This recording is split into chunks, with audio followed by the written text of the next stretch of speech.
আওয়ামী লুটপাট আর অন্তর্বর্তী সরকারের ভুলে গ্যাস বিদ্যুৎ সংকট, হারিকেন হাতে হঠকারী রাজনীতিতে বিরোধী দল, দুঃখ প্রকাশ করে সমাধানের ঘোষণা প্রধানমন্ত্রীর।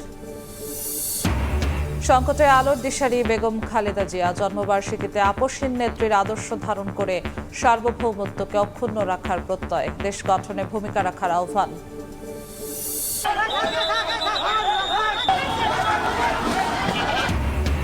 কুষ্টিয়ায় জামায়াত গণ অধিকার সংঘর্ষ, আমির হামজার ব্যক্তিগত যান ভাঙচুর, আহত 15। সিরাজগঞ্জে বিএনপি এমপির গাড়ি আক্রান্ত, জামায়াত এনসিপির বিরুদ্ধে অভিযোগ।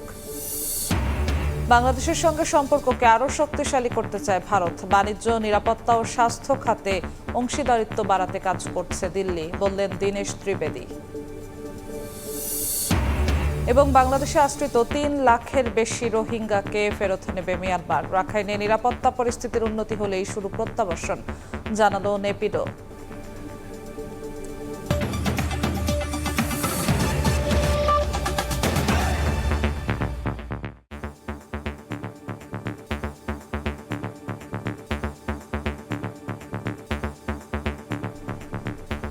প্রবাসী সময়ের সঙ্গে আছি আমি জিন্নাতারা যশোয়া।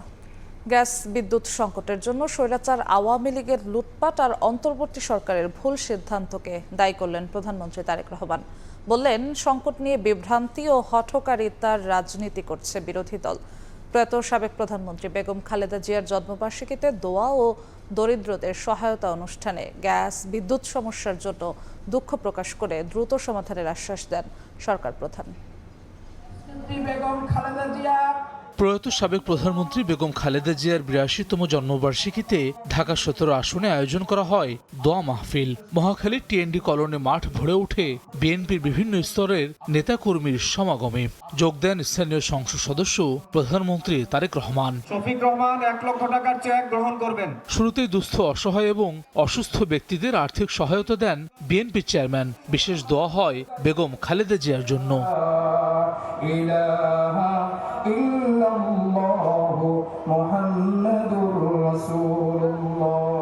বিদ্যুৎ এবং গ্যাস সংকটের জন্য দেশবাসীর কাছে দুঃখ প্রকাশ করেন সরকার প্রধান। সংকটের পেছনে আওয়ামী লীগের লুটপাট এবং অন্তর্বর্তী সরকারের ভুল সিদ্ধান্তের সমালোচনা করেন তিনি। এই দেশকে বিধ্বস্ত করে রেখে গিয়েছিল ফ্যাসিবাদ। এই দেশকে অর্থনীতিকে শুরু করে প্রত্যেকটি ব্যবস্থাকে ফোকলা করে রেখে গিয়েছে এই ফ্যাসিবাদ। একটি ব্যবস্থা না হয়েছিল আরেকটি জাহাজের, কিন্তু অন্তর্বর্তীকালীন সরকার সেটিকে ক্যান্সেল করে দিয়ে গিয়েছে, যার ফলে আজকে দুইটি জাহাজের একটিতে হঠাৎ করে দুর্ঘটনা ঘটে যাওয়ার কারণে আজকে গ্যাসের এই সমস্যা দেখা দিয়েছে। আমরা এর মধ্যে এই কারিগরি ত্রুটি সারানো হয়েছে। আমি আশা করি ইনশাআল্লাহ আল্লাহর রহমত থাকলে আগামী কয়েকদিনের মধ্যে এই সমস্যা অনেকাংশে গ্যাসের সমস্যা কমে আসবে। প্রিয় ভাই বোনেরা, সমগ্র বাংলাদেশে মানুষ যে বিদ্যুতের কষ্ট পাচ্ছেন, আমি আন্তরিকভাবে তার জন্য দুঃখ প্রকাশ করছি। কিন্তু এই সরকার আপনাদের সরকার, এবং আমরা কাজ করছি যত দ্রুত সম্ভব মানুষকে এই কষ্টের হাত থেকে রক্ষা করার জন্য। স্বৈরাচার সরকারের মতো গ্যাস এবং বিদ্যুতের সংকট নিয়ে বিরোধী দল বিভ্রান্তির রাজনীতি করছে অভিযোগ করে এ সমস্যা সমাধানে সুনির্দিষ্ট পরিকল্পনা থাকলে তা উপস্থাপনের চ্যালেঞ্জ ছুড়ে দেন প্রধানমন্ত্রী।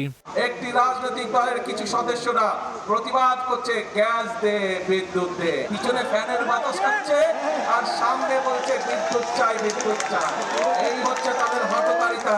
তাদের প্রতি আমি চ্যালেঞ্জ ছুড়ে দিলাম, যেই বিদ্যুতের সমস্যা রয়েছে, যেই গ্যাসের সমস্যা রয়েছে, সেইটি সমাধানের জন্য তারা যদি সরকার থেকে ভালো কোনো পরিকল্পনা নিয়ে আসতে পারে, যে পরিকল্পনা আগামী 3 মাসের মধ্যে, বাদ দেন 3 মাস, আরো 3 মাস আমি তাদেরকে দিলাম, যদি 6 মাসের মধ্যে তারা সমস্যার সমাধান করতে পারে, তাহলে তাদের প্রত্যেকটি পরিকল্পনা আমরা বাস্তবায়ন করব। আর যদি তারা শুধুমাত্র জনগণকে বিভ্রান্ত করার জন্য, দেশকে বিভ্রান্ত করার জন্য এইসব কথা তারা বলে থাকে, তাহলে অবশ্যই তাদেরকে জনগণের কাছে ক্ষমা চাইতে হবে। সংসদে জ্বালানি সংকট নিরসনের রূপরেখা দেওয়ার কথাও জানান সরকার প্রধান। প্রতিশ্রুতি দেন জনগণকে দেয়া সব প্রতিশ্রুতি বাস্তবায়নের। মানুষকে স্বস্তি দেওয়ার জন্য কাজ করছে। হাসান ওয়ালি, সময় সংবাদ, ঢাকা। ফ্যাসিবাদী সরকারের লুটপাট থেকে শিক্ষকদের কল্যাণ তহবিলও রেহাই পায়নি। অবসর ও কল্যাণ ভাতার জন্য জাতি গঠনের কারিগরদের ঘুষ দিতে বাধ্য করা হয়েছিল। অবসরপ্রাপ্ত শিক্ষকদের ভাতার চেক তুলে দিয়ে একথা বলেছেন প্রধানমন্ত্রী তারেক রহমান। ভোগান্তি দূর করতে সচেষ্ট থাকার আশ্বাস তার। এদিকে নিউরো সায়েন্সেস হাসপাতালে 500 শয্যার নতুন ভবন উদ্বোধন করে চিকিৎসক, রোগী, স্বজনদের মধ্যে পারস্পরিক আস্থা ও সম্মানের সম্পর্কের তাগিদ দিয়েছেন সরকার প্রধান। চাকরি জীবন শেষে বেসরকারি শিক্ষক কর্মচারী অবসর ও কল্যাণ সুবিধার ভাতা উত্তোলনে ভোগান্তি দূর করতে সরকারের নতুন উদ্যোগ। রাজধানীর ওসমানী স্মৃতি মিলনায়তনে শনিবার ইএফডি ও আইবাসের মাধ্যমে 64 জেলায় ভাতা প্রদান কার্যক্রমের উদ্বোধন করেন প্রধানমন্ত্রী তারেক রহমান। 10 জন শিক্ষকের হাতে স্মারক চেক তুলে দেন সরকার প্রধান। অতীতে ভাতা উত্তোলন করতে গিয়ে শিক্ষকদের ভোগান্তির কথা তুলে ধরেন প্রধানমন্ত্রী। জানান, ফ্যাসিবাদী সরকারের লুটপাট থেকে রক্ষা পায়নি শিক্ষকদের কল্যাণ তহবিলও। পতিত পরাজিত বিতাড়িত ফ্যাসিবাদী সরকার যেভাবে ব্যাংক, বিমা সহ প্রতিটি সেক্টর থেকে লুটপাট করেছিল, সেই লুটপাটের কবল থেকে অবসরপ্রাপ্ত শিক্ষকদের স্বার্থ রক্ষায় গঠিত উল্লেখিত দুটি তহবিলও রেহাই পায়নি। জাল ইন্ডেক্স তৈরি, লুটপাটের সুযোগ তৈরি করতে শিক্ষকদের কল্যাণ তহবিল থেকে অর্থ দুর্বল ব্যাংকে সরিয়ে নেওয়া এবং প্রযুক্তিগত অবকাঠামোকে ধ্বংস করার মাধ্যমে এই তহবিল দুটিকে প্রায় দেউলিয়া করে ফেলা হয়েছিল। ফ্যাসিবাদী চক্রের লুটপাটের কারণে অবসরপ্রাপ্ত শিক্ষক শিক্ষিকাগণ 2022 সাল থেকে এই তহবিল হতে কোনো টাকাই পাচ্ছিলেন না। মধ্যস্বত্বভোগীর কারণে অবসরপ্রাপ্ত শিক্ষকরা যেন আর ভোগান্তিতে না পড়েন সেদিকে সরকারের নজর আছে বলেও জানান প্রধানমন্ত্রী। যতদিন আপনাদের নির্বাচিত বর্তমান সরকার রাষ্ট্র পরিচালনার দায়িত্বে থাকবে, ইনশাল্লাহ আমাদের সর্বোচ্চ প্রচেষ্টা থাকবে অবসরকালীন সুবিধার টাকা পেতে আপনাদেরকে আর অফিসে অফিসে ঘুরতে হবে না, আর কোনো ভোগান্তি আপনাদেরকে পোহাতে হবে না এই সংক্রান্ত বিষয়। এদিকে রাজধানীর আগারগাঁওয়ে national institute of neuro sciences ও হাসপাতালের সম্প্রসারিত 500 শয্যা বিশিষ্ট নতুন ভবন উদ্বোধন করেন প্রধানমন্ত্রী। ফলক উন্মোচনের পর মোনাজাত ও হাসপাতাল প্রাঙ্গণে গাছের চারা রোপণ করে ঘুরে দেখেন হাসপাতালের কার্যক্রম। পরে আলোচনায় প্রধানমন্ত্রী বলেন, প্রযুক্তি রোগ শনাক্ত করতে পারে, তবে রোগীর প্রতি চিকিৎসকের মানবিক হওয়ার বিকল্প নেই। প্রযুক্তি রোগ শনাক্ত করতে পারে, কিন্তু রোগীর ভয়, উদ্বেগ এবং মানসিক কষ্ট বুঝে তাকে আশ্বস্ত করার ক্ষেত্রে চিকিৎসকদের মানবিক আচরণের বিকল্প নেই। চিকিৎসক, রোগী এবং রোগীর উদ্বিগ্ন স্বজন, এই তিনটি পক্ষের মধ্যে পারস্পরিক আস্থা, সম্মান এবং সহানুভূতির সম্পর্ক বজায় থাকা অত্যন্ত জরুরি। প্রান্তিক মানুষের কাছে সাশ্রয়ী ও মানসম্পন্ন চিকিৎসা সেবা পৌঁছে দিতে সরকার কাজ করছে বলেও জানান প্রধানমন্ত্রী। দরিদ্র জনগোষ্ঠী এবং প্রান্তিক মানুষের কাছে সাশ্রয়ী ও মানসম্মত চিকিৎসা পৌঁছে দেওয়ার লক্ষ্যে বর্তমান সরকার বিভিন্ন পদক্ষেপ গ্রহণ করছে। আগামী অক্টোবরে শিশুদের জন্য 5টি বিশেষায়িত হাসপাতাল চালু করা হবে বলেও জানান প্রধানমন্ত্রী। কেউ অর্থ অভাবে স্বাস্থ্য সেবা থেকে ইনশাল্লাহ বঞ্চিত হবে না। মুরসালিন হক জুনায়েদ, সময় সংবাদ, ঢাকা। রোববার কিশোরগঞ্জ যাচ্ছেন প্রধানমন্ত্রী তারেক রহমান। জাতীয় মৎস্য পক্ষের উদ্বোধন করবেন সরকার প্রধান। 3 উপজেলায় ফ্যামিলি কার্ড বিতরণ, ধর্মগুরুদের মাসিক সম্মানী ভাতা প্রদান সহ কয়েকটি অনুষ্ঠানে অংশ নেবেন তিনি। প্রধানমন্ত্রীর সফর ঘিরে জেলায় বিরাজ করছে উৎসবের আমেজ। নূর মোহাম্মদের পাঠানো তথ্য ও রুবেল হোসাইনের ছবি নিয়ে রিপোর্ট। প্রধানমন্ত্রীর দায়িত্ব নেয়ার পর প্রায় প্রতি সপ্তাহেই ঢাকার বাইরে সফর করছেন তারেক রহমান। রোববার সকালে কিশোরগঞ্জ সফরে যাচ্ছেন সরকার প্রধান। প্রথমবারের মতো ঢাকার বাইরে অনুষ্ঠিত হতে যাচ্ছে জাতীয় মৎস্য পক্ষের উদ্বোধনী অনুষ্ঠান। কিশোরগঞ্জের কটিয়াদীর আচমিতা জর্জ ইনস্টিটিউশন মিনি স্টেডিয়ামে অনুষ্ঠানের উদ্বোধন করবেন প্রধানমন্ত্রী তারেক রহমান। এদিন সকাল 11:30টায় পাকুন্দিয়া উপজেলার মির্জাপুর চেয়ারম্যান বাড়ি ঘাটে ব্রহ্মপুত্র নদে মাছের পোনা অবমুক্ত করবেন প্রধানমন্ত্রী। পরে জাতীয় মৎস্য পক্ষের উদ্বোধন ও পুরস্কার বিতরণ অনুষ্ঠানে যোগ দেবেন তিনি। বিকেলে শহরের পুরাতন স্টেডিয়ামে ফ্যামিলি কার্ড বিতরণ ও বিভিন্ন ধর্মীয় উপাসনালয়ে কর্মরতদের সম্মানী প্রদান কার্যক্রমেরও উদ্বোধন করবেন সরকার প্রধান। প্রধানমন্ত্রীর সফর ঘিরে বিরাজ করছে উৎসবের আমেজ। খুব আনন্দিত এবং উদ্দীলিত। আমরা অপেক্ষা করতেছি কখন এই মহেন্দ্রগণটা আসবে। কিশোরগঞ্জের 6টি সংসদীয় আসনের যে উন্নয়ন পরিকল্পনা বর্তমান সরকার গ্রহণ করেছে তা আরও বেশি বেগবান হবে, আরও বেশি ত্বরান্বিত হবে। উনি যে দিক নির্দেশনা দিবেন দলের প্রধান হয়ে আমরা সেভাবেই কাজ করব। এটা আমাদের জন্য অত্যন্ত আনন্দিত একটা মুহূর্ত হবে। প্রশাসনের পক্ষ থেকে নেওয়া হয়েছে সব ধরনের প্রস্তুতি। প্রধানমন্ত্রীর সফর ঘিরে জেলার সার্বিক উন্নয়নের পাশাপাশি দলীয় নেতাকর্মীরা উজ্জীবিত হবেন বলে মনে করেন জনপ্রতিনিধিরা। কিশোরগঞ্জের হাওর বাওর অঞ্চলে এই দেশে এই এলাকাতে মাছের চাষ হয় খুব বেশি, বিশেষ করে ময়মনসিংহ এই অঞ্চলগুলোতে। উনি অ্যাড্রেস করতে চাচ্ছেন যে আপনারা যে মাছ চাষ করেন, আমি আপনাদেরকে ধন্যবাদ জানানোর জন্য আসছি। সাধারণ মানুষের মাঝেও একটা ব্যাপক উৎসাহ উদ্দীপনা রক্ষা করা যাচ্ছে এবং মূলত ওনার আগমনটা কিশোরগঞ্জের উন্নয়নের জন্য ব্যাপক সহায়ক হবে। প্রধানমন্ত্রীর সফরের বিভিন্ন ভেন্যু পরিদর্শন করে সার্বিক প্রস্তুতি তদারকি করছেন দলের কেন্দ্রীয় নেতারা। জেলা প্রশাসন, পুলিশ প্রশাসন সহ সকল স্তরের সরকারি কর্মকর্তারা এবং আমাদের দলীয় নেতাকর্মী সকলে মিলে আমরা এই কাজগুলো সম্পন্ন করছি, যাতে মাননীয় প্রধানমন্ত্রীর সফরটা সুন্দর হয়। কর্মসূচি শেষে রোববার সন্ধ্যায় সড়ক পথে ঢাকায় ফিরবেন প্রধানমন্ত্রী তারেক রহমান। সময় সংবাদ, কিশোরগঞ্জ। এবার সরকারের 180 দিনের বিশেষ প্রতিবেদন।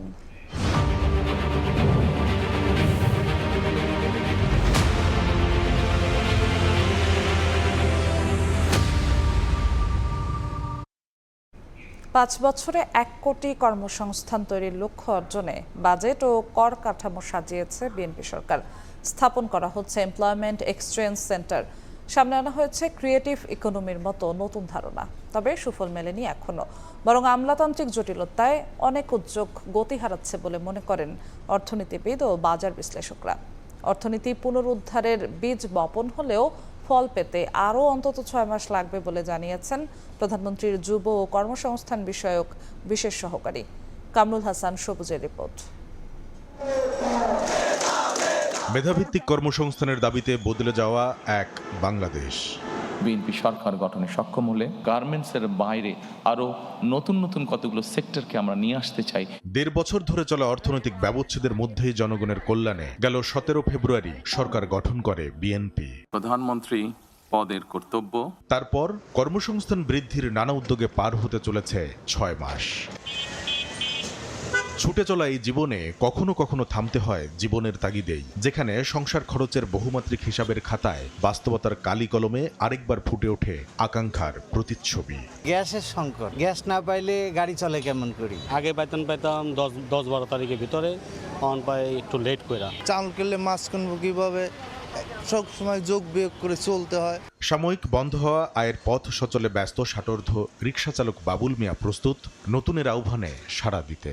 ইনকাম যে কমছে, বাংলা রিক্সা আমরা ক্ষমা দিয়ে দিম, ওই একটা ব্যবসা বাণিজ্য করে কাম কি লেগা, আমার লাগবে 500টা, আমি কামাই করবো 300টা, হইব না তো। বছরে 3020 মার্কিন ডলার বা মাসে 30,739 টাকা মাথাপিছু আয়ের বিপরীতে চরম বৈষম্যের শিকার আব্দুর রাজ্জাক আত্মমর্যাদায় বেঁচে থাকতে হাত পাততে চান না কারো কাছে। ব্যানগাড়ি কাজ নাই, টিপ টুপ নাই, না খেয়ে থাকবো, যেটা পাই এটাই করি।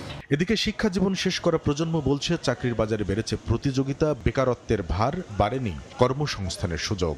চাকরির বাজারে তো কম্পিটিশন অনেক হাই, বেকারত্ব দিন দিন বেড়ে যাচ্ছে। নিয়োগ নিয়ে যে জট লেগে থাকে সেটার জন্য আরো বেশি সমস্যা হয়। এর মধ্যেই আবার দেশের সবচেয়ে বড় আনুষ্ঠানিক খাত তৈরি পোশাক শিল্প মালিকরা জানাচ্ছেন শঙ্কার কথা। নতুন কারখানা যা হচ্ছে তার চেয়ে অনেক বেশি বন্ধ হচ্ছে। বিনিয়োগ বান্ধব একটা বাজেট করা, এগুলি কিন্তু সরকার উদ্যোগটা নিয়েছে। দুঃসময় পাড়ি দিয়ে চলা ব্যবসায়ীদের মতোই আশাবাদী অর্থনীতিবিদরা। তাদের মতে অর্থনীতি পুনরুদ্ধার, পুনরুজ্জীবন ও পুনর্গঠন এই 3 ইয়ার মডেলে সাজানো চলতি অর্থ বছরের বাজেটে নেওয়া হয়েছে বিনিয়োগ ও কর্মসংস্থান বৃদ্ধির নানা উদ্যোগ। এর সুফল পেতে করতে হবে অপেক্ষা। শ্রম সংস্থানের সংকুচিত যে রূপ, সেটা থেকে বেরিয়ে এসে সেটাকে সম্প্রসারণ করা, সেই বিষয়টা এখনো পর্যন্ত হয়তো বা বলা যেতে পারে যে সময়টা এখনো আসেনি, কিন্তু এখন পর্যন্ত বাস্তবে আমরা সেটা কিন্তু এখনো দেখিনি। কর্মসংস্থান তৈরির অনেক কর্মপরিকল্পনা আমলাতন্ত্রের লাল ফিতায় গতি হারাচ্ছে বলে পর্যবেক্ষণ বিশ্লেষকদের। আমাদের কাছে মনে হচ্ছে রাজনৈতিক কমিটমেন্টটা তো আছে, কিন্তু আমলাতান্ত্রিকতার জন্য অনেক ইনিশিয়েটিভ কিন্তু দেখা যাচ্ছে অনেক স্লো হয়ে যাচ্ছে। যদি সরকার এনাফ জব তৈরি করতে না পারে, তাহলে কিন্তু দেশের স্থিরতা থাকবে না, রাজনৈতিক অস্থিরতাও বেড়ে যাবে। প্রধানমন্ত্রীর যুব কর্মসংস্থান বিষয়ক বিশেষ সহকারীও বলছেন, ভেঙে পড়া অর্থনীতির বুকে কর্মসংস্থান বৃদ্ধির যে বীজ বপন করা হয়েছে গেল 6 মাস, সংখ্যা দিয়ে হিসাব কষে তা দৃশ্যমান করতে আরও অন্তত 6 মাস দরকার। একটা খারাপ অবস্থা আছে, সেই জায়গায় ভালো করা কিন্তু রাতারাতি সম্ভব না, কিন্তু চেষ্টাটা যে অব্যাহত আছে সেটা তো নিশ্চয়ই ভিজিবল। হয়তো একটু টাইম লাগবে। বন্ধ হয়ে আছে বিভিন্ন কারখানা, এইগুলাকে যখন আমরা প্রাইভেটাইজেশনের মাধ্যমে নতুন করে আবার ওপেন করতে পারবো, এই জায়গাতে তো একজন দুইজন না, বহু কর্মসংস্থানের ব্যবস্থাটা হবে। বৈদেশিক কর্মসংস্থানের সুযোগ বাড়াতে সমান গুরুত্ব দিয়ে কাজ করা হচ্ছে বলেও জানান তিনি। বেশ কিছু স্কিম হাতে নিয়েছি যাতে আমরা স্কিলড এবং সেমি স্কিলড ম্যান পাওয়ার শুধুমাত্র গতানুগতিক জায়গাতেই না, বরং আনট্যাপ ডেস্টিনেশন যেগুলো আছে সেগুলোতেও যাতে আমরা পাঠাতে পারি। প্রতিশ্রুতি, অর্থনৈতিক বাস্তবতা আর ভূ রাজনৈতিক অস্থিরতা, এই তিনের সমন্বয়ে নতুন কর্মসংস্থান তৈরিতে সাজানো সরকারের কর্মপরিকল্পনার সুফল ঘরে তুলতে তুলতে যেন নতুন করে আর সংকুচিত না হয় আয়ের পথ, মূল্যস্ফীতির হিসাবে যেন না বাড়ে দৈনন্দিন ব্যয়ের চাপ, সেই চাওয়া সাধারণ মানুষের। কামরুল হাসান সবুজ, সময় সংবাদ, ঢাকা। ৮২তম জন্মদিনে সাবেক প্রধানমন্ত্রী ও বিএনপি চেয়ারপারসন বেগম খালেদা জিয়াকে শ্রদ্ধা ভালোবাসায় স্মরণ করল জাতি।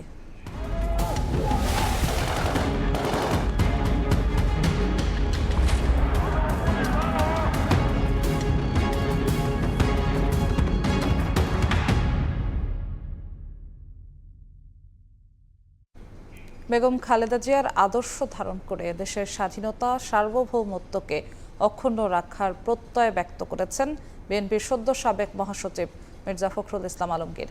প্রয়াত বিএনপি চেয়ারপারসন বেগম খালেদা জিয়ার ৮২তম জন্মবার্ষিকী উপলক্ষে নয়াপল্টনে দলের কেন্দ্রীয় কার্যালয়ে দোয়া ও মিলাদ মাহফিলে বক্তব্য রাখেন তিনি।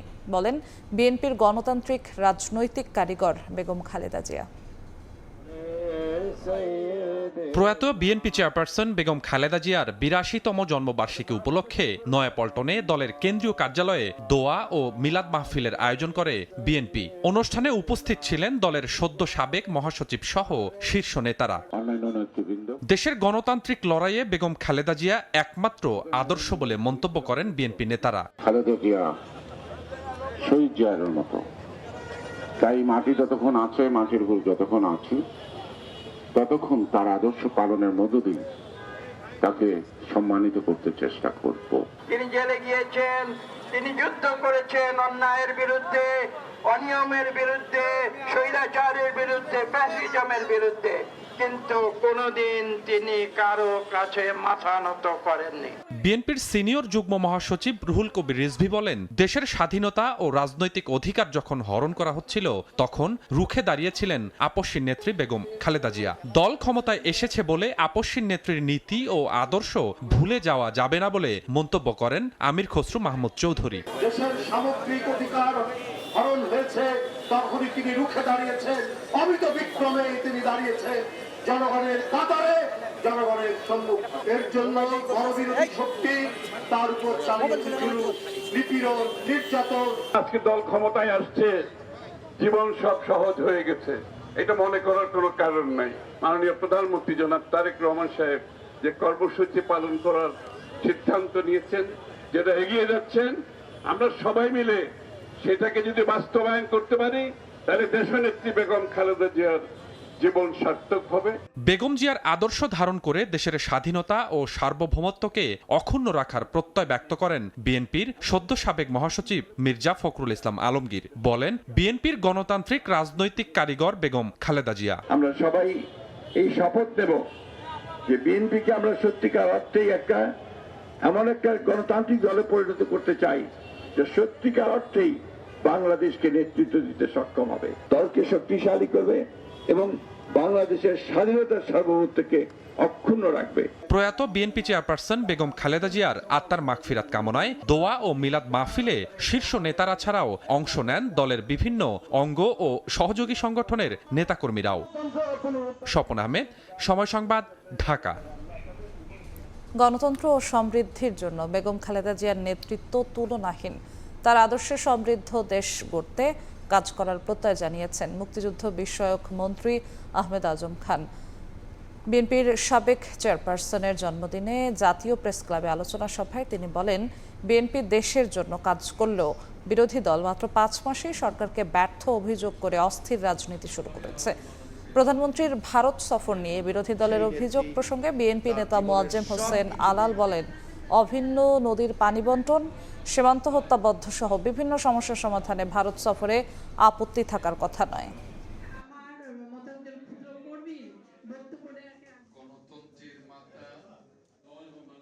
আপসহীন নেত্রী ম্যাডাম খালেদা জিয়া বারবার গণতন্ত্র পুনরুদ্ধার করেছেন, দেশটার সমৃদ্ধির জন্যে বারবার দেশটার নেতৃত্ব দিয়েছেন। আমরা কোনো চাঁদাবাজিতে যাব না, আমরা কোনো দখলবাজিতে যাব না। এই দেশটার দিকে তাকিয়ে আমরা নিজেদেরকে পরিশুদ্ধ করে প্রত্যেকে দেশের জন্য কাজ করব। আজকে তো এক মুহূর্তের জন্য বসে নেই মাননীয় প্রধানমন্ত্রী এবং আমরা তার সহকর্মীরা, অথচ 5 মাসেই তারা চিৎকার শুরু করেছেন আমরা ব্যর্থ। কোথায় ব্যর্থ? আমরা কি 18 বছরের জঞ্জাল 5 মাসে শেষ করতে পারবো? বিএনপির স্থায়ী কমিটিতে স্থান পেলেন রুহুল কবির রিজভী, আমানুল্লাহ আমান, ফরহাদ হালিম ও ইসমাইল জবিউল্লাহ। সাংগঠনিক গতিশীলতা বাড়ানোর লক্ষ্যে দলের 4 নেতাকে স্থায়ী কমিটিতে অন্তর্ভুক্ত করার কথা জানিয়েছে দলটি।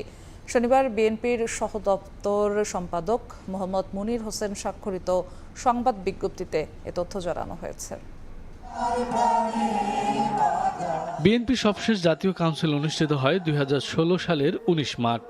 ওই কাউন্সিলের পর জাতীয় স্থায়ী কমিটির পুনর্গঠন করা হয়। পরে মৃত্যু ও পদত্যাগ সহ বিভিন্ন কারণে কমিটির কয়েকটি পদ শূন্য হয়। বিভিন্ন সময়ে এসব পদে নতুন সদস্য যুক্ত করেছে দলটি। এবার স্থায়ী কমিটিতে যুক্ত হলেন দলের আরও 4 নেতা। শনিবার বিএনপির এক সংবাদ বিজ্ঞপ্তিতে জানানো হয়, দলের সিনিয়র যুগ্ম মহাসচিব রুহুল কবির রিজভী, চেয়ারপারসনের উপদেষ্টা কাউন্সিলের সদস্য আমানুল্লাহ আমান, ঢাকা মহানগর উত্তর বিএনপির সাবেক ভারপ্রাপ্ত আহ্বায়ক ফরহাদ হালিম এবং চেয়ারপারসনের উপদেষ্টা কাউন্সিলের সদস্য মোহাম্মদ ইসমাইল জবিউল্লাহকে স্থায়ী কমিটিতে অন্তর্ভুক্ত করা হয়েছে। বিজ্ঞপ্তিতে বলা হয়, সাংগঠনিক গতিশীলতা বাড়ানোর লক্ষ্যেই এই সিদ্ধান্ত। স্থায়ী কমিটির নতুন সদস্যদের মধ্যে রুহুল কবির রিজভী আন্দোলন সংগ্রামে বিএনপির সামনের সারির নেতা। ফ্যাসিবাদ বিরোধী আন্দোলনে নেতাকর্মীরা জেল জুলুমের শিকার হলে ঢাল হয়ে দাঁড়ান। দমন পীড়নের সামনে প্রতিবাদ অব্যাহত রাখেন তিনি। রাজপথের লড়াকু নেতা আমানুল্লাহ আমান ঢাকা মহানগর উত্তর বিএনপির আহ্বায়ক হিসেবে দায়িত্ব পালন করেছেন। আওয়ামী সরকারের অপশাসন আর ভোটবিহীন নির্বাচনের প্রতিবাদে সামনের সারিতে ছিলেন তিনি। পুলিশের হামলা মামলায় জেল খেটেছেন বহুবার। আমানুল্লাহ আমানের মতোই একই সাংগঠনিক ইউনিটের ভারপ্রাপ্ত আহ্বায়কের দায়িত্ব পালন করেছেন ফরহাদ হালিম। ইসমাইল জবিউল্লাহ বর্তমানে প্রধানমন্ত্রী জনপ্রশাসন বিষয়ক উপদেষ্টা হিসেবে দায়িত্ব পালন করছেন। ফ্যাসিবাদের সময় দলকে যখন নিশ্চিহ্ন করার চেষ্টা চালানো হয়েছে, তখন নেতাকর্মীদের পাশে থেকে সাংগঠনিক কাজ এগিয়ে নিয়েছেন তারা। নতুন মনোনীত স্থায়ী কমিটির সদস্যরা তাদের মেধা ও বিচক্ষণতার মাধ্যমে দলের সর্বোচ্চ নীতি নির্ধারণী ফোরামে সুনিশ্চিত পরামর্শ দেবেন বলে আশা প্রকাশ করেছে বিএনপি। শফিকুজ্জামান রুবেল, সময় সংবাদ, ঢাকা। সিরাজগঞ্জে বিএনপির সংসদ সদস্যের গাড়িতে হামলা হয়েছে। এ ঘটনায় জামায়াত, এনসিপি ও বৈষম্য বিরোধী ছাত্র আন্দোলনকে দায়ী করেছেন এমপি আইনুল হক। এদিকে কুষ্টিয়ায় জামায়াত ও গণ অধিকার পরিষদের সংঘর্ষে অন্তত 15 জন আহত হয়েছেন। ভাঙচুর করা হয়েছে দাঁড়িপাল্লার এমপি আমির হামজার গাড়ি। শনিবার সন্ধ্যায় কুষ্টিয়া শহরের 6 রাস্তার মোড়ে নিজ বাড়ির সামনে ভাঙচুরের মুখে পড়ে জামায়াতের এমপি আমির হামজার গাড়িবহর। পূর্ব ঘোষিত কর্মসূচি অনুযায়ী সেখানে অবস্থান ছিল গণ অধিকার পরিষদের নেতাকর্মীদের। এক পর্যায়ে জামায়াত ও গণ অধিকার পরিষদের নেতাকর্মীদের মধ্যে ধাওয়া পাল্টা ধাওয়া ও সংঘর্ষ বাঁধে ভাঙচুর করা হয় গাড়িবহরে। সংঘর্ষে দুই পক্ষের অন্তত 15 জন আহত হন। খবর পেয়ে পুলিশ ঘটনাস্থলে গিয়ে পরিস্থিতি নিয়ন্ত্রণে আনে। আমির হামজার সাম্প্রতিক এক বক্তব্যের প্রতিবাদে তার বাড়ির সামনে বিক্ষোভের ডাক দেয় গণ অধিকার পরিষদ। বিকেল থেকে নেতাকর্মীরা সেখানে অবস্থান নিয়ে বিভিন্ন স্লোগান দেন। এদিকে সিরাজগঞ্জের রায়গঞ্জের ধানগড়া এলাকায় বিএনপির সংসদ সদস্য আইনুল হকের গাড়িতে হামলা ও ভাঙচুরের ঘটনা ঘটেছে। এর প্রতিবাদে চান্দাইকোনা ও ধানগড়া বাজারে বিক্ষোভ মিছিল করেন দলটির নেতাকর্মীরা। সংসদ সদস্য আইনুল হক জানান, টেকনিক্যাল ট্রেনিং সেন্টারের ভবন নির্মাণ নিয়ে একটি সরকারি চিঠি সামাজিক মাধ্যমে ছড়িয়ে পড়ে। এতে চান্দাইনকোনা এলাকায় ভবন স্থাপনের কথা বলা হয়। এ নিয়ে চান্দাইনকোনা ও ধানগড়ায় মিছিল সমাবেশ ও মানববন্ধন চলছিল। ধানগড়া এলাকায় বৈঠক শেষে ফেরার পথে জামায়াত, এনসিপি ও বৈষম্য বিরোধী ছাত্র আন্দোলনের নেতাকর্মীরা তার গাড়িতে হামলা চালায় বলে অভিযোগ করেন তিনি। গাড়ির মধ্যে উঠছে, আসার পরে আমাকে অতর্কিতভাবে হামলা করে অস্ত্রশস্ত্র সহ, একজন হাতে পিস্তল ছিল এবং কয়েকজন রামদল ছিল, লাঠি ছোড়া ছিল, আমার গাড়ি ভাঙচুর করেছে এবং আমাকে মারধর করে না, কিন্তু আমার ছেলেপিলেকে অনেক মারধর করে অনেক আহত হয়েছে। এই ঘটনা ঘটে থাকলে তার প্রকৃত কি কারণ, কি উদ্দেশ্য এবং কেন হলো, সকল বিষয়গুলো আমরা দেখে শুনে আইন অনুযায়ী কঠোরতম ব্যবস্থা করব। এলাকাটিতে নতুন করে যাতে কোনো অপ্রীতিকর পরিস্থিতি তৈরি না হয় সেজন্য আইনশৃঙ্খলা বাহিনীর নজরদারি বাড়ানো হয়েছে। সাহাল আব্দুল্লাহ আলভি, সময় সংবাদ। প্রবাসের সময় আরও থাকছে। চিত্রনায়ক সালমান শাহ হত্যা মামলার দ্রুত বিচার দাবিতে ভক্তদের মানববন্ধন। সাবেক স্ত্রী সামিরা সহ সব আসামির গ্রেফতার দাবি। তদন্তে বিলম্ব নিয়ে ক্ষোভ প্রকাশ মায়ের। বাংলাদেশ ভারত সম্পর্ক আরও শক্তিশালী ও কার্যকর করতে বাণিজ্য, যোগাযোগ, নিরাপত্তা ও স্বাস্থ্য সহ বিভিন্ন খাতে অংশীদারত্ব বাড়ানোর কথা জানিয়েছেন ঢাকায় নিযুক্ত ভারতীয় হাইকমিশনার দীনেশ ত্রিবেদী। বলেন, দুই দেশের সম্পর্কের সবচেয়ে বড় শক্তি জনগণের সঙ্গে জনগণের যোগাযোগ। সকালে ভারতের ৮০তম স্বাধীনতা দিবস উপলক্ষে আয়োজিত অনুষ্ঠানে এসব কথা বলেন তিনি। ভারতের ৮০তম স্বাধীনতা দিবস উপলক্ষে ঢাকায় নানা আয়োজন করে ভারতীয় দূতাবাস।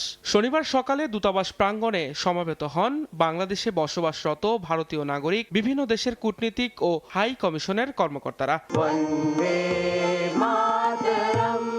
ভারতের জাতীয় সঙ্গীত পরিবেশনের মধ্য দিয়ে শুরু হয় দিবসের আয়োজন। পরে দেশটির জাতীয় পতাকা উত্তোলন করেন ঢাকায় নিযুক্ত ভারতীয় হাই কমিশনার দীনেশ ত্রিবেদী। জনগণের সঙ্গে জনগণের যোগাযোগই বাংলাদেশ ভারত বন্ধুত্বের মূল শক্তি মন্তব্য করে ভারতীয় হাই কমিশনার বলেন, দুই দেশের বন্ধুত্ব আরও শক্তিশালী করতে বাণিজ্য, যোগাযোগ, নিরাপত্তা ও স্বাস্থ্য খাতে বাংলাদেশের সঙ্গে অংশীদারিত্ব বাড়াতে কাজ করছে Bharat. Mutual respect and partnership continues to flourish. We are advancing our partnership across very vital sectors ranging from trade, connectivity to security and healthcare. শান্তি, সহযোগিতা ও সংলাপ ভারতের পররাষ্ট্রনীতির মূল স্তম্ভ উল্লেখ করে হাই কমিশনার বলেন, অর্থনৈতিক সম্পর্ক জোরদারে বিভিন্ন দেশের সঙ্গে মুক্ত বাণিজ্য চুক্তির মাধ্যমে গ্লোবাল সাউথের নেতৃত্ব দিতে চায় New Delhi. Peace, cooperation, dialogue and ideal of Vasudhaiva Kutumbakam are the pillars of our foreign policy. We have entered into a free trade agreements with many countries. We are playing a leading role among the countries of the global south. দুই দেশের যৌথ সমৃদ্ধি নিশ্চিত করতে বাংলাদেশ ও ভারতকে একসঙ্গে কাজ করার আহ্বান জানান দীনেশ ত্রিবেদী। দিন মোহাম্মদ সাব্বির, সময় সংবাদ, ঢাকা। হামের উপসর্গ নিয়ে ২৪ ঘন্টায় দেশে আরও ৮ জনের মৃত্যু হয়েছে আর ডেঙ্গুতে মারা গেছে ২ জন। ২৪ ঘন্টায় ডেঙ্গুতে আক্রান্ত হয়েছেন ৭৩০ জন এবং নতুন করে হামের উপসর্গ পাওয়া গেছে ৭৯৮ জনের শরীরে। শনিবার স্বাস্থ্য অধিদপ্তরের নিয়মিত প্রতিবেদনে জানানো হয়, হামে মৃতদের মধ্যে ৬ জনই ঢাকা বিভাগের। গত ১৫ মার্চ থেকে এখন পর্যন্ত হামের উপসর্গ নিয়ে ৮০৩ শিশুর মৃত্যু হয়েছে। একই সময়ে নিশ্চিত হামে মারা গেছে ৯৯ শিশু। সব মিলিয়ে হামের উপসর্গ ও নিশ্চিত হামে মৃত্যুর সংখ্যা দাঁড়িয়েছে ৯০২ জনে। চলতি বছরের ১৫ আগস্ট পর্যন্ত সারা দেশে মোট ডেঙ্গু আক্রান্ত হয়ে হাসপাতালে ভর্তি হয়েছেন ২৩,১৭৩ জন। এবছরে ডেঙ্গুতে মোট ৬৭ জনের মৃত্যু হয়েছে। বাংলাদেশে আশ্রয় নেওয়া ৩ লাখের বেশি রোহিঙ্গাকে ফেরত নেবে মিয়ানমার সরকার। রাখাইনে নিরাপত্তা পরিস্থিতির উন্নতি হলে প্রত্যাবাসন প্রক্রিয়া শুরু হবে বলে জানিয়েছে দেশটি। শনিবার মিয়ানমারের পররাষ্ট্র মন্ত্রণালয়ের বরাতে এই তথ্য জানিয়েছে বার্তা সংস্থা এপি। প্রতিবেদনে বলা হয়, বাংলাদেশের দেয়া তালিকার ৮,২৮,৮২৪ রোহিঙ্গার মধ্যে জুলাইয়ের শেষ নাগাদ ৪,২৬,৫৪৫ জনের তথ্য যাচাই করেছে মিয়ানমার। দেশটির পররাষ্ট্র মন্ত্রণালয়ের তথ্য অনুযায়ী ৩,০৮,৭৯৭ জনকে রাখাইনের বাসিন্দা হিসাবে শনাক্ত করেছে তারা। তবে রাখাইন থেকে ১০ লাখের বেশি মানুষ বাস্তুচ্যুত হয়েছে এমন দাবি প্রত্যাখ্যান করেছে মিয়ানমার। তাদের দাবি ২০১৭ সালের সহিংসতার পর ৫,৪০,০০০-এর বেশি রোহিঙ্গা পালিয়ে বাংলাদেশে আসে আর ২ লাখের বেশি মানুষ উত্তর রাখাইনে থেকে যায়। ঝিনাইদহে সীমান্ত দিয়ে ৪ জনকে পুশিনের চেষ্টা করেছে বিএসএফ, তবে বিজিবি তা রুখে দিয়েছে। দুপুরে মহেশপুর সীমান্তের চাপাতলা মাজার এলাকায় ৪ জনকে কাঁটাতারের বেড়া খুলে বাংলাদেশে ঠেলে পাঠানোর চেষ্টা করে বিএসএফ। বিষয়টি টের পেয়ে প্রতিহত করে খালিশপুর 58 বিজিবির কুসুমপুর বিওপির নিয়মিত টহল দল। তারা শূন্য লাইন থেকে ভারতের 150 গজ ভেতরে কলাবাগানে অবস্থান করছেন। এর মধ্যে 2 জন পুরুষ, 1 জন করে নারী ও শিশু রয়েছে। সিএনজি ফিলিং স্টেশনগুলোতে ঘন্টার পর ঘন্টা লাইনে দাঁড়িয়ে থেকেও মিলছে না পর্যাপ্ত গ্যাস। চাপ কম থাকায় কোথাও আবার বন্ধ হয়ে গেছে ফিলিং স্টেশন। সংকটের দ্রুত সমাধান চান চালক, যাত্রীসহ ভুক্তভোগীরা। এদিকে গ্যাসের পূর্ণাঙ্গ চাহিদা মেটাতে অবকাঠামো নির্মাণে 2 বছর সময় লাগবে বলে জানিয়েছেন বাণিজ্যমন্ত্রী। 4.5 ঘন্টা গ্যাস নিতে যদি আপনার মনে করেন 1-1.5 টাকার গ্যাস দেয়, তাহলে এইভাবে চলবো কীভাবে? সারাদিন রইতে পুরো গ্যাস নিব, আবার বিকেলে ডিউটি করবো, যেটুকু গ্যাস ঢুকবে প্রেশারও নাই। ধরেন আপনার প্রেশার আছে 90-100, 500-600 টাকার গ্যাস ঢুকবে, ওটা বিকেলে ডিউটি করে শেষ, আবার রাইতে সিরিয়াল লাগাবো। ঠিক আছে, 9টার পরে আবার সিরিয়াল লাগাবো। আমরা 24 ঘন্টা রাস্তায় থাকি। রোদে পুড়ে ঘামে ভিজে ঘন্টার পর ঘন্টা লাইনে দাঁড়িয়ে অপেক্ষারত এই মানুষদের গল্পগুলো একই রকম। যাদের সংসারের চাকা ঘোরে গাড়ির চাকায় ভর করে, তাদের দিনের অধিকাংশ সময় কাটছে সিএনজি ফিলিং স্টেশনগুলোর দীর্ঘ লাইনে গ্যাসের জন্য অপেক্ষায়। ছুটির দিনেও রাজধানীর ফিলিং স্টেশনগুলোতে যতদূর চোখ যায় গাড়ির দীর্ঘ সারি। গ্যাস সংকটে কোনো পাম্পই মিলছে না পর্যাপ্ত জ্বালানি, বন্ধ রয়েছে অধিকাংশ ফিলিং স্টেশনই। এই যে 83 টাকার গ্যাস নিছি, এটা আইতে আপনার আরো বেশি পড়াইছে। যদি সরকারে মনে করে দাম বাড়ায় দিবে, দাম বাড়ায় দিক, আমাদের এই কষ্টটা আমরা চাচ্ছি না। 2 থেকে 3 বার গ্যাস লওয়া লাগবে। ওই দেন 60 টাকা 70 টাকার গ্যাস পড়েছে। এভাবে নিলে 2 ট্রিপ মারা যাবে, আবার আসতে হবে। পর্যাপ্ত গ্যাস না পাওয়ায় বিপাকে পড়েছেন সিএনজি ফিলিং স্টেশন কর্তৃপক্ষ। সরবরাহ কমায় দৈনিক আয়ে বড় ধরনের ধস নেমেছে তাদের। এদিকে সংকট সমাধানে সরকারের পক্ষ থেকে সুনির্দিষ্ট কোনো বার্তা না পাওয়ায় হতাশ পাম্প মালিকরা। অন্যদিকে ক্ষুব্ধ চালকদের চাপ সামলাতে গিয়েও নাজেহাল পাম্প কর্তৃপক্ষ। লাইনে প্রেশার কম, গ্যাস কম, গাড়িওয়ালারা গ্যাস ঠিক মতো পাচ্ছে না। একই গাড়ি 3 বার 4 বার 5 বার লাইনে দাঁড়াচ্ছে, একবার গ্যাস নিয়ে যাচ্ছে, আবার দাঁড়াচ্ছে। এইভাবে তো লাইনের পর লাইন হচ্ছে, ভোগান্তি আমাদের হচ্ছে, এবং আমাদের চেয়ে কাস্টমার এবং ড্রাইভারদের ভোগান্তি মনে করি বেশি হচ্ছে। রাজধানী ছাড়াও চট্টগ্রাম, নারায়ণগঞ্জ, চাঁদপুর ও দিনাজপুরেও তীব্র আকার ধারণ করেছে সিএনজি সংকট। দীর্ঘ সময় লাইনে দাঁড়িয়েও মূল লাইনে পর্যাপ্ত চাপ না থাকায় গ্যাস নিতে পারছেন না চালকরা। বাড়ালি 10 টাকা বেশি যাই, যাত্রী গার্মে মারামারি, যাত্রীরা ঝগড়া করতো, এগুলোই আমরা এখন আসি অসহায়ের ভিতরে পড়ে দিচ্ছি। এখানে গ্যাস পাচ্ছি না, ঘন্টাকে ঘন্টা আমরা রাস্তা ভাড়া দিতেছি। 1 ঘন্টা দেয় গ্যাস, 3 ঘন্টা বন্ধ রাখে, আর নাই। এদিকে দেশে গ্যাসের পূর্ণাঙ্গ চাহিদা মেটাতে প্রয়োজনীয় অবকাঠামো নির্মাণ করতে 2 বছর সময় লাগবে বলে জানিয়েছেন বাণিজ্যমন্ত্রী। রিগ্যাসিফিকেশন ইউনিট, ফ্লোটিং, এটা এমন কোনো জিনিস না যে আপনি কোনো জায়গা থেকে গিয়ে রেডিমেড কিনে আনতে পারবেন। এটা বানাতে হয়, সেটার জন্য বছর 2 সময় লাগে অর্ডার দেওয়ার পরে। আগামী 2 বছর পরে তো ইনশাল্লাহ স্বাভাবিক হবেই, কিন্তু এই 2 বছরের মধ্যে আউট অফ দি বক্স কোনো কিছু করা যায় কিনা, মানে প্রচলিত ধ্যান ধারণার বাইরে গিয়েও কিছু করা যায় কিনা, সেই জন্য সরকার কাজ করছে। গ্যাস সংকট দীর্ঘায়িত হলে বড় ধরনের আর্থিক বিপর্যয়ের শঙ্কায় সাধারণ মানুষ। সামদানি প্রত্যয়, সময় সংবাদ, ঢাকা। 3 দফা গণনা করা হলো সিলেটের হযরত শাহজালাল রহমাতুল্লাহ আলাইহির মাজারে দান করা অর্থ। 3টি বড় ডেক ও 2টি দান বাক্সে 34 দিনে 70,80,672 টাকার পাশাপাশি মিলেছে বৈদেশিক মুদ্রা, 2 ভরির বেশি স্বর্ণ ও 1 ভরির বেশি রূপা। ছোট বড় নোট ভর্তি ডেকের সিলগালা খুলে বস্তায় ভরে নিয়ে আসা হয় দরগা মসজিদ প্রাঙ্গণে। পরে সবার সামনে ঢালা হয় টাকা, শুরু হয় গণনা। এভাবে তৃতীয়বারের মতো প্রকাশ্যে গণনা করা হলো সিলেটের হযরত শাহজালাল রহমতুল্লাহি আলাইহির মাজারে দান করা অর্থ।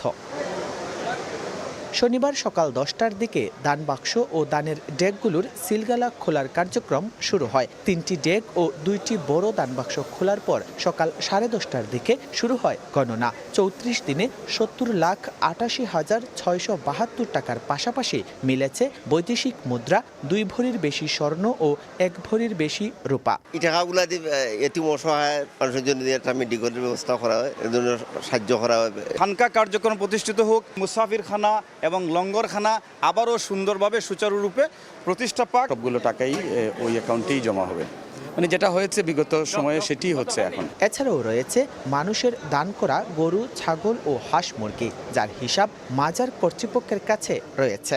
অনেকগুলো পশু আসলে জবাই করে নোঙ্গরখানায় খাবার সরবরাহ করা হয় তাকে। নতুন দানবাক্স স্থাপনের পর প্রথম দফায় 17,549 টাকা ও দ্বিতীয় দফায় পাওয়া যায় 47,10,153 টাকা।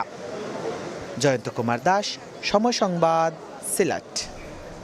মোবাইল ফোন সেবায় কল ড্রপ কমিয়ে আনা এবং ইন্টারনেটের গতি বাড়াতে সরকারকে তরঙ্গের দাম কমানোর প্রস্তাব দিয়েছে অপারেটররা। আসছে নভেম্বরে প্রায় 17,000 কোটি টাকার তরঙ্গ নবায়ন করতে হবে গ্রামীণফোন, রবি ও বাংলালিংককে। অপারেটরদের প্রস্তাব বিবেচনায় নিয়ে দিন দরবার করছে টেলিযোগাযোগ মন্ত্রণালয়। প্রধানমন্ত্রীর টেলিযোগাযোগ উপদেষ্টা জানান, 300 টাকা সিম কর প্রত্যাহারে সরকার 1200 কোটি টাকা রাজস্ব হারিয়েছে, অথচ গ্রাহক সুফল লাভ পাচ্ছে না বলে অভিযোগ উঠেছে। মোবাইলে কথা বলতে গেলে যখন তখন কল ড্রপ, কথা শুনতে না পাওয়া, ইন্টারনেটের ধীরগতি সহ নানা ভোগান্তিতে দেশে প্রায় 19 কোটি সিম সংযোগধারী। শনিবার রাজধানীতে টিআরএনবির সেমিনারে দুর্বল মোবাইল নেটওয়ার্কের জন্য গ্রাহক অনুপাতে তরঙ্গের স্বল্পতাকে দায়ী করেন বিটিআরসির চেয়ারম্যান। বলেন, মানসম্মত সেবার জন্য প্রতি 10 লাখ গ্রাহকের জন্য দরকার 6 মেগাহার্টজ তরঙ্গ, অথচ বাংলাদেশে বরাদ্দ মাত্র 2.3 মেগাহার্টজ। সবশেষ নিলামে প্রতি মেগাহার্টজ তরঙ্গ বিক্রি হয় 237 কোটি টাকায়। উচ্চ মূল্যের কারণে সরকারের কাছে 480 থেকে 500 মেগাহার্টজ তরঙ্গ পড়ে থাকলেও কিনছে না অপারেটররা। 5G সিনারিও যদি আসে 6 থেকে 12 মেগাহার্টজ লাগবে আমাদের পার মিলিয়ন ইউজার। আমরা এর থেকে অনেক দূরে আছি। এমন প্রেক্ষাপটে আসছে নভেম্বরে 16,851 কোটি টাকা মূল্যের প্রায় 80 মেগাহার্টজ তরঙ্গ নবায়ন করতে হবে গ্রামীণফোন, রবি এবং বাংলালিংকে। অপারেটররা বলছে তাদের মোট রাজস্বের অন্তত 16% তরঙ্গ ফি পরিশোধে ব্যয় হয়। এশিয়া প্যাসিফিক অঞ্চলে যা গড়ে 10%। তাই মানসম্মত সেবা নিশ্চিত করতে তরঙ্গের দাম কমানোর দাবি তাদের। ভিয়েতনামের চেয়ে আমার স্পেকট্রামের প্রাইস প্রায় 3 গুণ বেশি। এখন আমি যখন ফিউচার ইনভেস্টমেন্টের কথা বলি, তখন দেখা যায় ইনভেস্টররা কিন্তু আমাদের বাংলাদেশে ইনভেস্ট করতে অত বেশি লুক্রেটিভ ফিল করে না। কিভাবে এই প্রবলেমটা সলভ করতে পারি? আদারওয়াইজ যেটা হবে, এই যে আমাদের বলি যে goose laying golden eggs, probably we will kill this industry. গ্রাহকরা সিম কর প্রত্যাহারের সুফল পাচ্ছে না উল্লেখ করে প্রধানমন্ত্রী টেলিযোগাযোগ উপদেষ্টা জানান, গ্রাহকের স্বার্থকে সর্বোচ্চ গুরুত্ব দিয়েই তরঙ্গের দাম কমানোর বিষয়ে সিদ্ধান্ত নেওয়া হবে। Rest assured, please don't be tensed. Think what this country need. Think what the people need. Think about network quality, the QoS, the future business model, how we can adapt more data. The government is promised to do what's needed for people and for the business. সেমিনারে আগামী বছর 400 megahertz তরঙ্গ নিলামে তোলার কথা জানায় BTRC. শুভ খান, সময় সংবাদ, ঢাকা।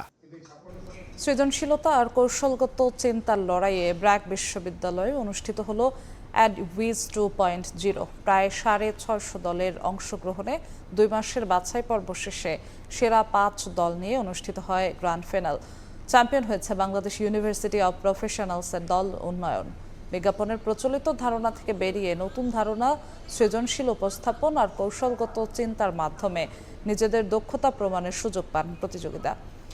গ্র্যান্ড ফিনালে নিজেদের বিজ্ঞাপন কৌশল বিচারকদের সামনে তুলে ধরেন প্রতিযোগীরা। প্রতিদ্বন্দ্বী 4 দলকে পেছনে ফেলে চ্যাম্পিয়ন হয় বিইউপির দল উন্নয়ন।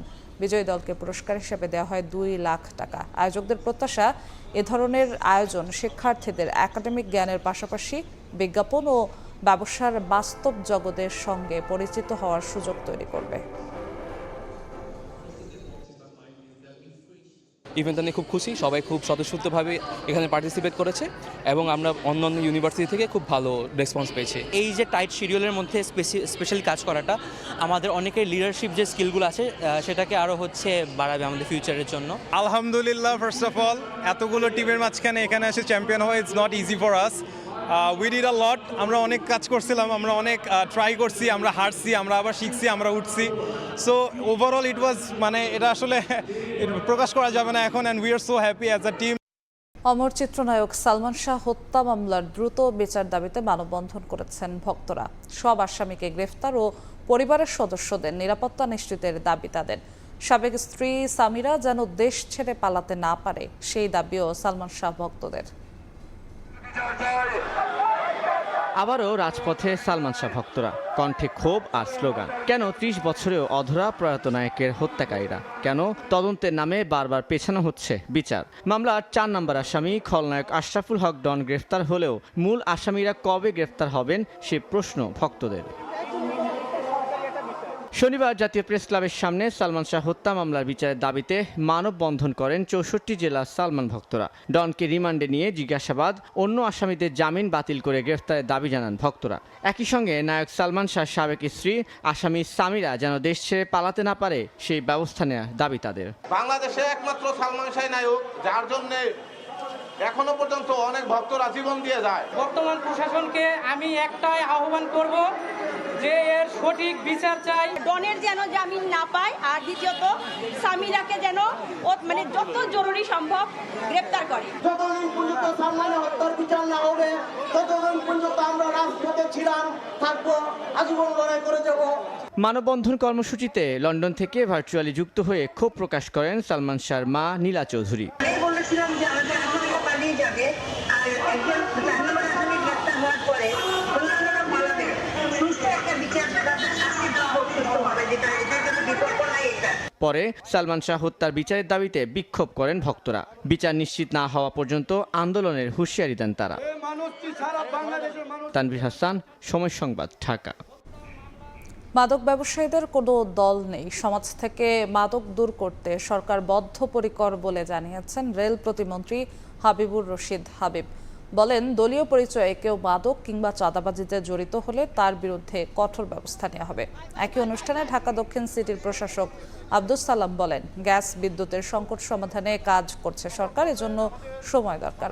আলোচনা সভার আগে রাজারবাগ কালীমাতা মন্দির এলাকায় বৃক্ষরোপণ কর্মসূচির উদ্বোধন করেন রেল প্রতিমন্ত্রী ও ডিএসসিসি প্রশাসক। বিএনপি নির্বাচনী ইশতেহার বাস্তবায়নের লক্ষ্যে পর্যায়ক্রমে সম্ভাব্য সব স্থানে বৃক্ষরোপণ করা হবে জানান আয়োজকরা। পরে জলাশয়ে মাছের পোনা অবমুক্ত করা হয়। দেখছেন প্রবাসের সময়। এবার আন্তর্জাতিক খবর। আগ্নেয়গিরির অগ্নুৎপাতের পরপরই ৭.৭ মাত্রার শক্তিশালী ভূমিকম্পে কেঁপে উঠেছে ইন্দোনেশিয়া। ভূমিকম্পের আঘাতে ধসে পড়েছে বেশ কয়েকটি ভবনের অংশ, নিহত হয়েছেন ৪৭ জন। চলছে উদ্ধার কাজ।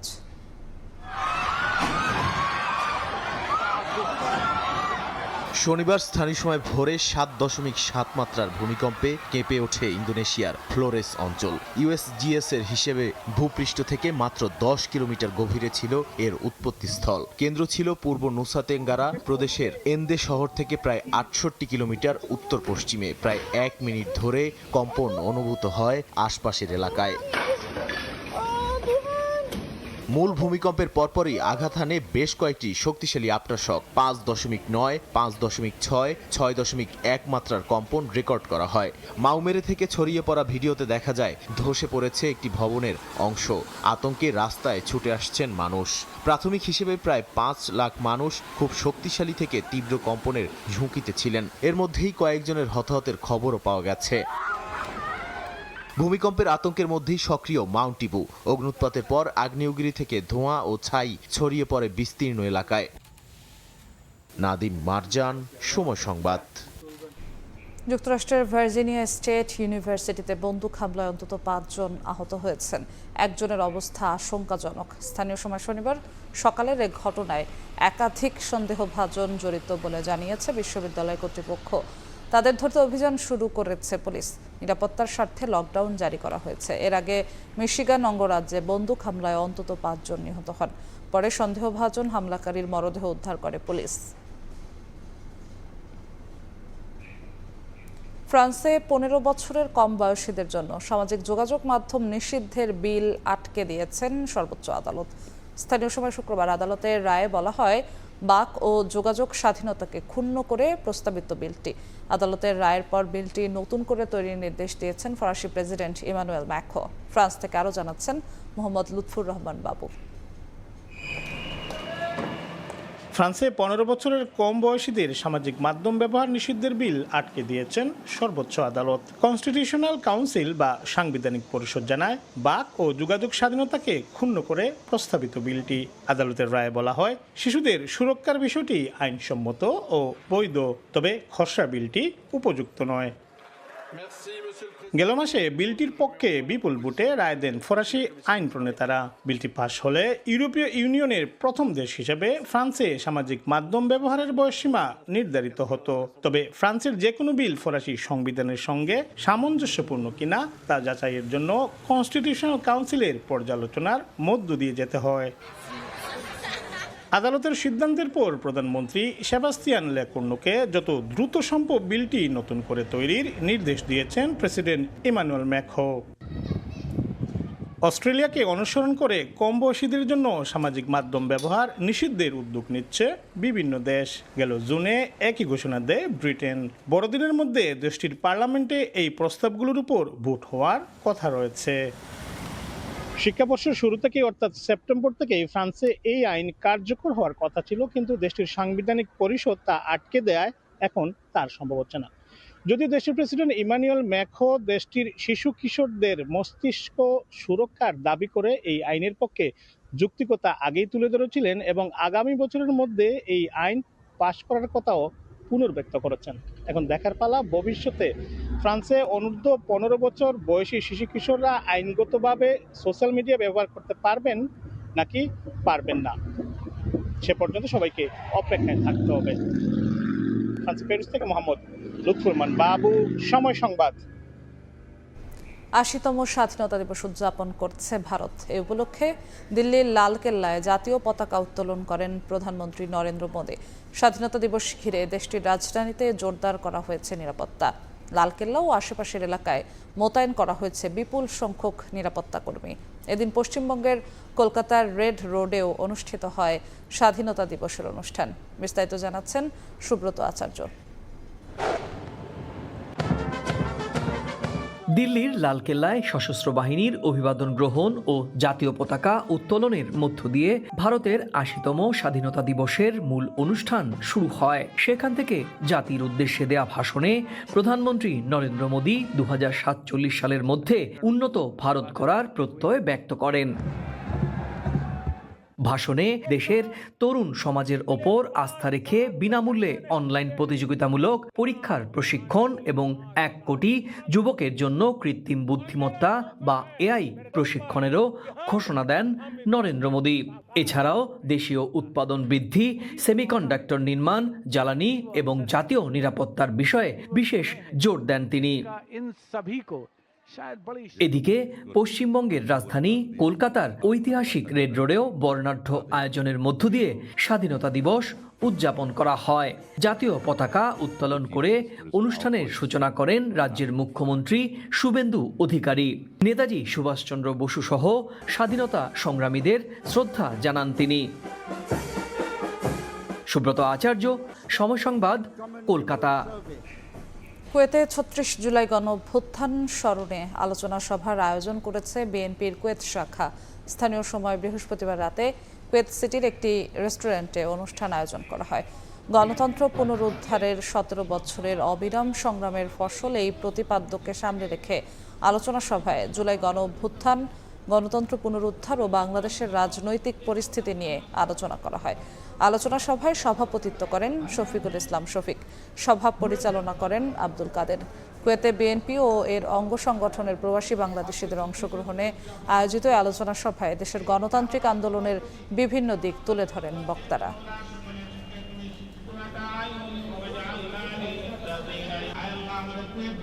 অস্ট্রেলিয়া বাংলাদেশ টেস্ট সিরিজের খবর। ডারউইনে চালকের আসনে বাংলাদেশ। তৃতীয় দিন শেষে ৬৭ রানে এগিয়ে লাল সবুজ।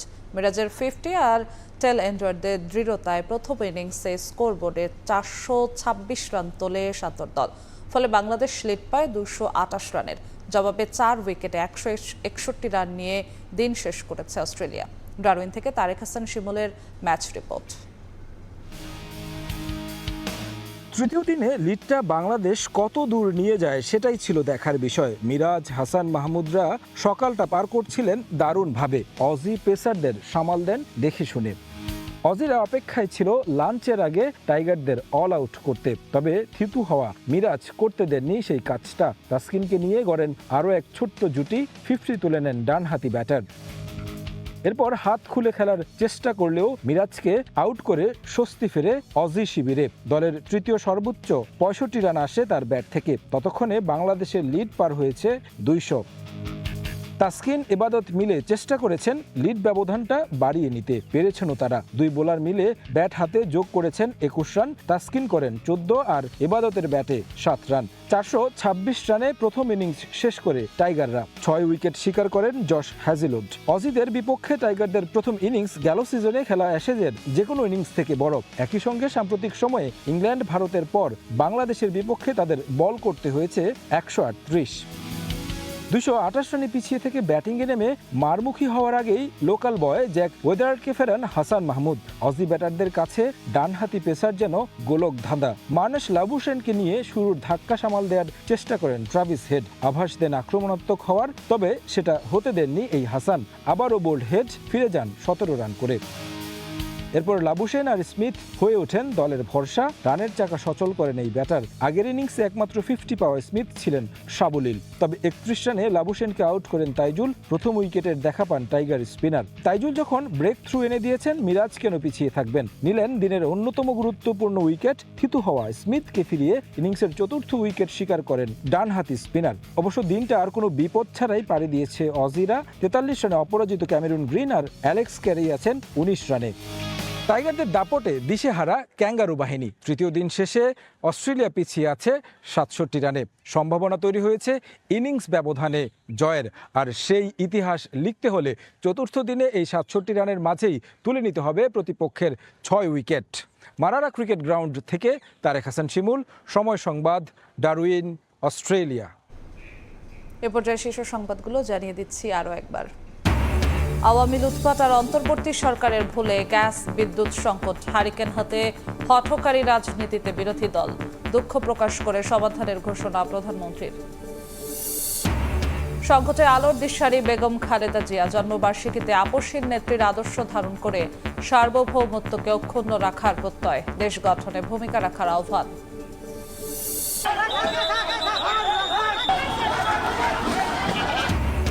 কুষ্টিয়ায় জামায়াত গণ অধিকার সংঘর্ষ, আমির হামজার ব্যক্তিগত যান ভাঙচুর, আহত 15।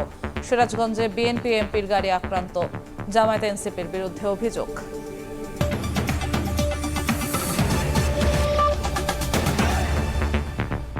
এই ছিল প্রবাসী সময়, সঙ্গেই থাকুন সময়ের।